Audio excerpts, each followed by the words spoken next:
कि 1020 patients cure हो चुके हैं, जिससे हमारी टोटल क्योर लोगों की संख्या बढ़कर अब 12,726 हो गई है, जिसके कारण हमारा टोटल रिकवरी रेट बढ़कर अभी 27.41 हो चुका है। Total 32,138 cases active medical supervision में हैं। पिछले 24 घंटे में 3,900 एडिशनल केसेज कंफर्म नोट किए गए हैं, जिसके कारण हमारी कुल कंफर्म केसेज की संख्या अब बढ़कर 46,433 हो चुकी है।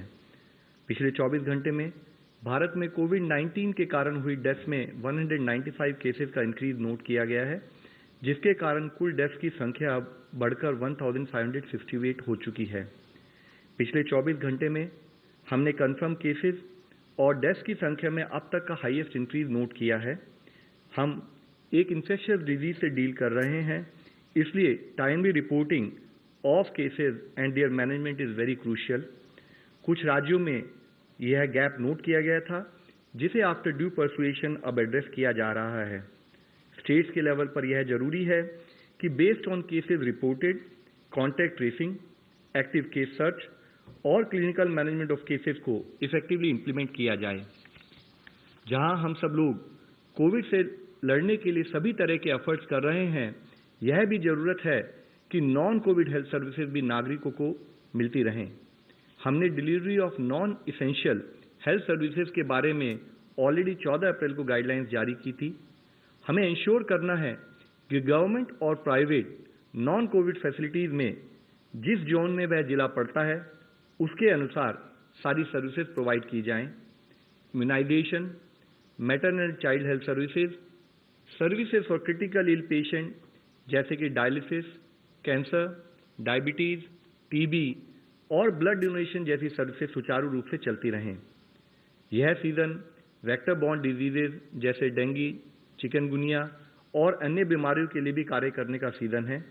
जरूरत है कि फील्ड फंक्शनरीज इन कार्यों को सुचारू रूप से करते हुए अपनी सर्विसेज रूरल और अर्बन एरियाज में सुचारू रूप से प्रोवाइड करते रहें।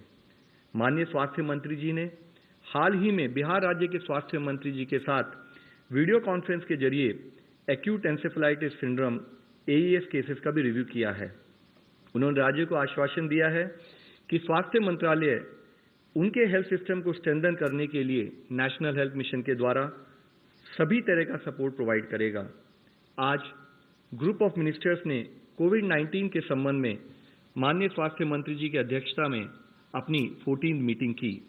मुख्यतः infrastructure in terms of PPE, N95 mask and ventilators, oxygen cylinders availability of oxygen पर डिस्कशन किया गया। यह बताया गया कि रिस्क असेसमेंट को फैसिलिटेट करने के लिए और लोगों को टाइमली अलर्ट प्रोवाइड करने के लिए टेक्नोलॉजी का इस्तेमाल करते हुए आरोग्य सेतु एप्लीकेशन को बढ़ावा दिया जाना चाहिए। नॉन कोविड हॉस्पिटल्स और कोविड ब्लॉक वाले अस्पतालों में जो नॉन कोविड ट्रीटमेंट एरिया हैं, वहाँ हेल्थ वर्कर्स को और अन्य लोगों को PPEs किस तरीके से इस्तेमाल करने चाहिए, उसके लिए एक एडिशनल गाइडलाइन को जारी किया गया है। इससे पहले भी स्वास्थ्य मंत्रालय ने 24 मार्च को PPEs के रैशनल यूज पर कुछ दिशा निर्देश जारी किए थे।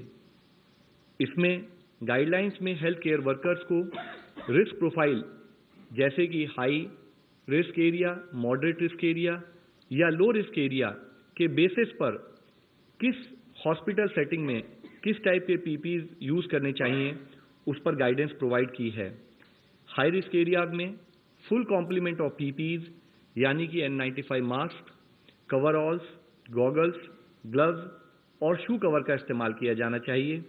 मॉडरेट रिस्क एरियाज में N95 मास्क, ग्लव्स का इस्तेमाल करना चाहिए।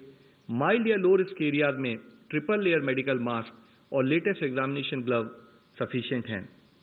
इस संबंध में डिफरेंट एरियाज जैसे कि IPD ब्लॉक में जैसे हमारे वार्ड्स हैं, ICUs हैं, लेबर रूम्स हैं, ऑपरेशन थिएटर हैं। OPD ब्लॉक में हमारी हेल्प डेस्क के रजिस्ट्रेशन काउंटर हैं, डॉक्टर्स के चैम्बर्स हैं, फार्मेसी काउंटर्स हैं, सैनिटरी स्टाफ को क्या प्रिकॉशन लेनी है। इसी तरीके से इमरजेंसी डिपार्टमेंट या अदर एंसिलरी सर्विसेज जैसे कि हमारी लैब, ब्लड बैंक्स और लॉन्ड्री सर्विसेज जो भी हैं, वहां पर किस टाइप का रिस्क प्रोफाइल है और उसके तहत किस टाइप के पीपीईज को यूज करना चाहिए, यह डिटेल दिशा निर्देश जारी किए गए हैं। आप सबके द्वारा रिक्वेस्ट ये है कि कम्युनिटी में हमारे जितने भी गवर्नमेंट और प्राइवेट हॉस्पिटल्स हैं वो इन गाइडलाइंस जो कि हमारी वेबसाइट पर भी उपलब्ध हैं उसको समझते हुए उसके हिसाब से कार्य करें। कोविड-19 दुनिया के अभी सभी देशों में फैल चुका है।